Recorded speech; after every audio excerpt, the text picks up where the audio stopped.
This is episode number 68 of That's a Freebie. Ghostwatch. Dun dun dun dun. Hey, yeah, you're right. Yeah. This is a special, spooky edition of That's a Freebie. Seriously, it's spooky. Listen, listen, listen. That's what makes it spooky. And I've got a couple of spooky topics. Topics? I've got a couple of spooky topics as well. The first one is actually an Ask a Freebie question. And the spooky Ask a Freebie question this week is, what is your favourite thing about Halloween? My favourite thing about Halloween is dead simple. And as you might guess, it's food. It's pumpkin pie. I absolutely love pumpkin pie. Don't like pumpkin spice latte, but I love pumpkin pie. So yeah, it's as simple as that. If you want to ask a question to open up the show, you just go to the show notes or that'safreebie.com and you can fill in the feedback form. You can send in a question to open the show. You can submit a topic for Podtails, and you can submit general feedback as well. But on with the show.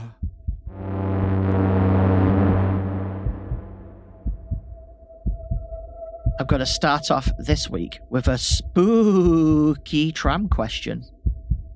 Tram story. I was on the tram, and there were these kids on the tram. And when the tram set off, the kids stayed where they were, and the tram went through them, and they were ghosts. No, that didn't happen. Sorry, that's not true. No, it's actually just it's just a story about some kids on the tram. Kids on the tram being a bit of a nuisance. Not that bad, really, but it wasn't such a pain. And I'm talking kids here, like little kids. They don't know any better. So the kids on the tram are jumping up on the yellow bars that for holding onto when you're on the tram. They're jumping up and swinging on the bars, and there are some yellow bars that lie across in front of the seats where the doors are. And they were jumping up and standing on them while the tram was moving along. Bit dangerous, really. And the mum was just like encouraging them like crazy to do it. She was getting them to see who could climb up the fastest. The problem with it all was that in doing so, they were kicking people as they were getting on and off the tram because they were just swinging. They kicked a few people in the face. One person's glasses got broken. And the mum just didn't give a crap. Like, she didn't care. And I don't blame the kids for this at all. It was the parent. She just thought it was all really, really funny.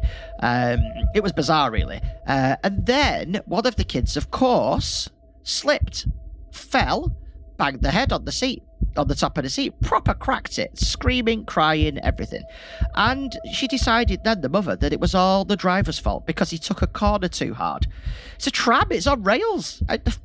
How? I nearly swore then. How do you take a corner? Well, I suppose you can take a corner too hard, but how do you not expect something like that to happen when you're on a moving tram?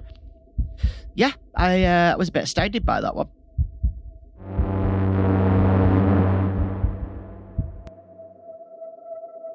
And before we move on to our spooky topic of the week, I have a couple of etiquette questions for you, because I'm not too sure how I feel about either of these. I'll tell you what I do, or I'll tell you what I did in one case. So the first one is really a really straightforward one. And I noticed it about myself earlier on today, because I went shopping this morning. I was shopping in Aldi, and I only had Asda bags in the car. And Sainsbury's bags, and I felt a bit guilty taking an Asda bag into Aldi, and to the point where I was searching the boot trying to see if I had an Aldi bag, because we have lots of bags in there because we carry them around with us. But yeah, and I've noticed I do that whenever I go shopping. I always pull out the bag for that particular place that I'm going, and then when I'm in there, I make a big show of getting the bag out. Not because I want people to look at me and go, oh, look at him, he's using his bags, that's amazing. No, I want to make sure they know that, like, especially in Sainsbury's, because they just have them on a hanger. I don't want them to think that I've not paid for the bag, that I've taken the bag and not paid for it, because people do that, don't they? They pick the bag up, don't bother scanning it, and and then just put the shopping in it. And I always make a point of like pulling the bag out of my pocket, stretching it out so that it fits all my stuff in, all that kind of stuff. It's dead funny. Like at Asda, they make you feel guilty for it. They won't let you pick your own bag. You ask for a bag at Asda, and they say, I have to scan it. They walk it over to the tills and scan it for you. So yeah, I don't know how I feel about that, but I always try and find the right bag for the shop. Let me know what you think on that one. And the other one, this happened to me about a week ago. It's etiquette regarding funeral car processions. Now, obviously, what I would always like to do is, if I'm driving along the road and a funeral car procession is going across my path, let's say, or in some way, shape, or form, I see it, I will stop and let as many of the cars go that are clearly part of that procession. You can generally tell by the attire that the people are waiting inside the car. I would try and join the back of the queue. Anyway, the other day I'm driving along and the traffic lights changed. And so it basically meant that the car carrying somebody's coffin went past. Then the family car went past. I can't remember what you call that, but that went past. And then the other cars that were behind it, and there was quite a long procession. The other cars that were behind it were then stuck at the traffic lights. They stopped at the traffic lights. And then my traffic lights changed and let me go. So I ended up behind the follower car. So I'm driving along and they're obviously going extremely slowly. So I thought, well, I'm not going to overtake them. I had plenty of opportunity to overtake them, but I thought it'd be a bit rude to overtake them. So I just followed along nicely. I thought at the end of the road, we're going to get to a roundabout. It'll be fine. I'll just go because I could go either way, like either of two ways on this roundabout, and I can still get home. So I thought to myself, I'll just go the opposite way to whatever the funeral car goes, and then the cars that have now joined behind me can join it. And there was no room to pull over either. The way the road works, I couldn't just pull over and let them go. It would have caused more problems if I'd have done that, because the other cars would have ended up stuck behind me. Then it's a narrow road. So we get to the roundabout. And really respectfully, all the other cars on the roundabout that were coming from the right stopped to let the funeral car go. Because the funeral car went, they stopped. And then they stopped to let the procession of cars go, which was me. And I was like, oh, I'm not actually part of this procession. So I stopped and waved them to let them go. And they're like, no, it's okay, don't worry. They're waving me across. I was like, oh, okay. The easiest thing to do here is to just go. So I went. And then, so the funeral car turned right on the roundabout. I took the third exit, more accurately. I then thought to myself, well, it's okay because I can take the second exit, because that way I'm just going the opposite way to the car and I'm no longer part of this procession. But then I felt really guilty because all the other cars had stopped. So I followed the funeral car. And I added 10 minutes onto my journey because it was going so slow. And I just followed the procession till I got to a turning where I could turn off to get to my house. And I was like, you're an idiot. Why did you do that? Why did you? No one, you would never see anyone again. No one would say anything. No one would have noticed. But no, I felt bad because the procession that was following the car had gotten stuck so far behind and no one was following it. So I just ended up following it and just driving very slowly. Yeah, I'm curious as to what you lot would do in that same situation.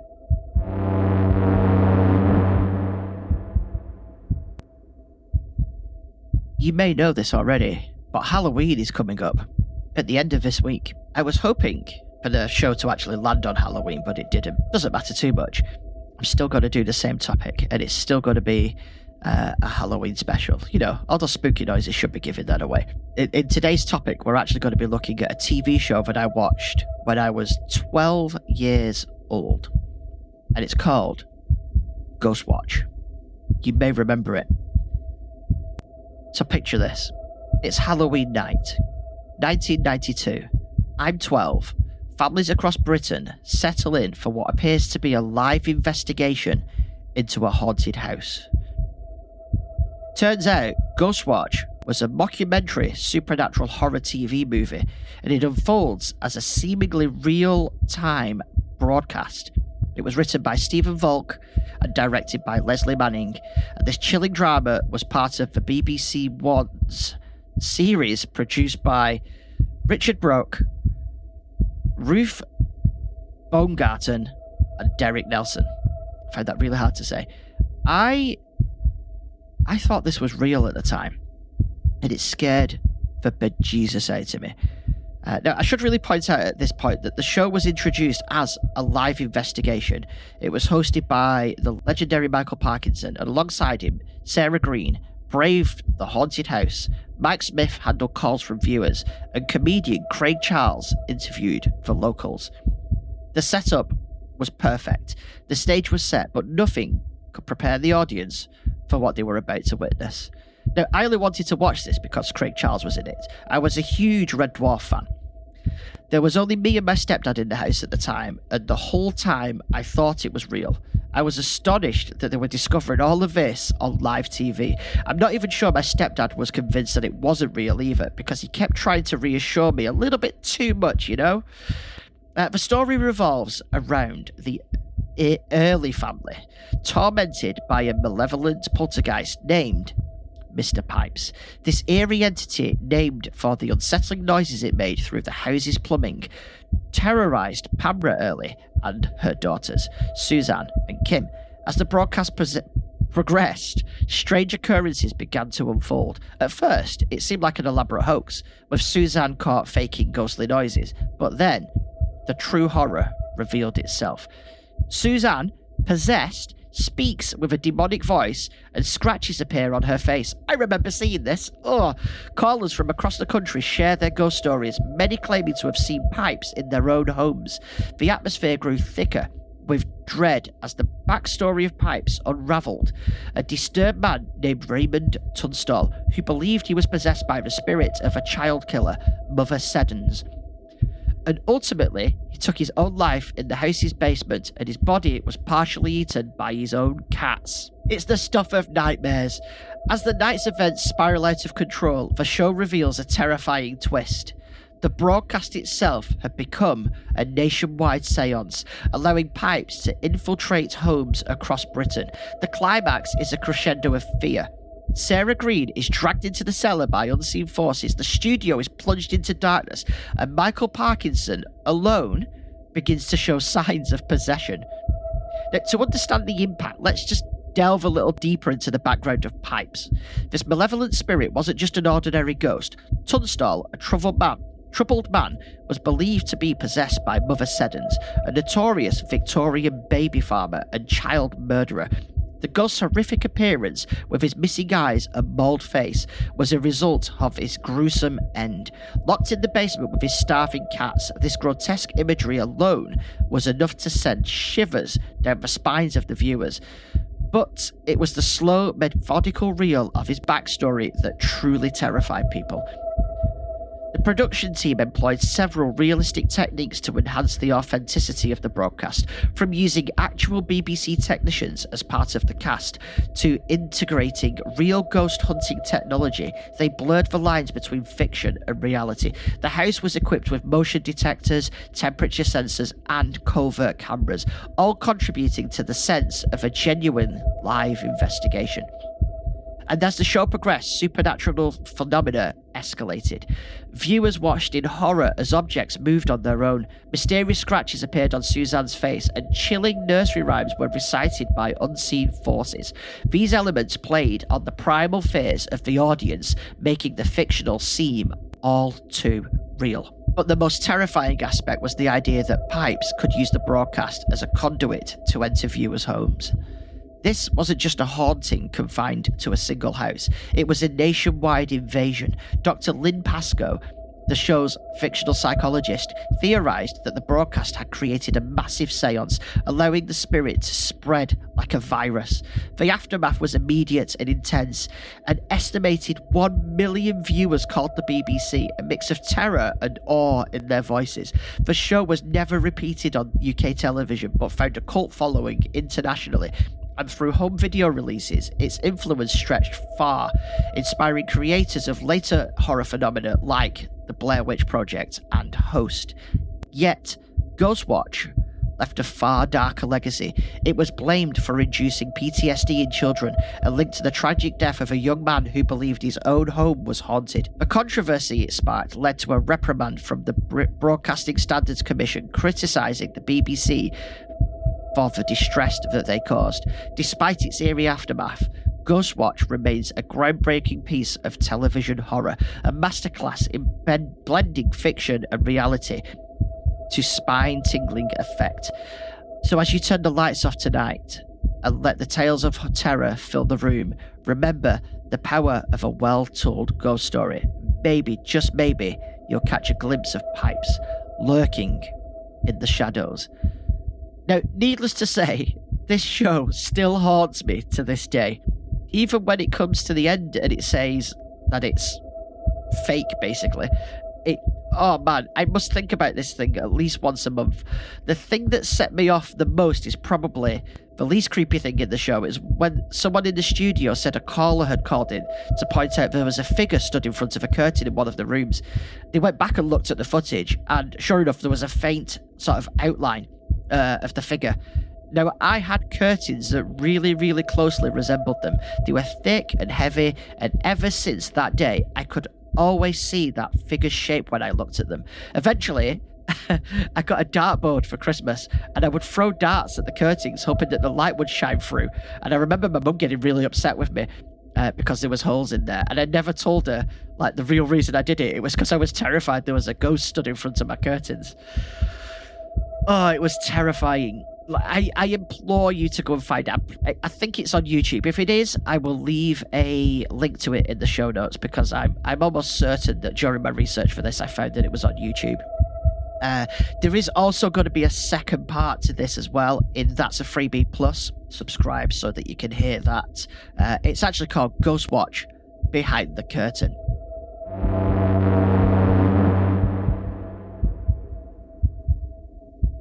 This week's pick of the week is the podcast This Week in Google. It's not actually about Google.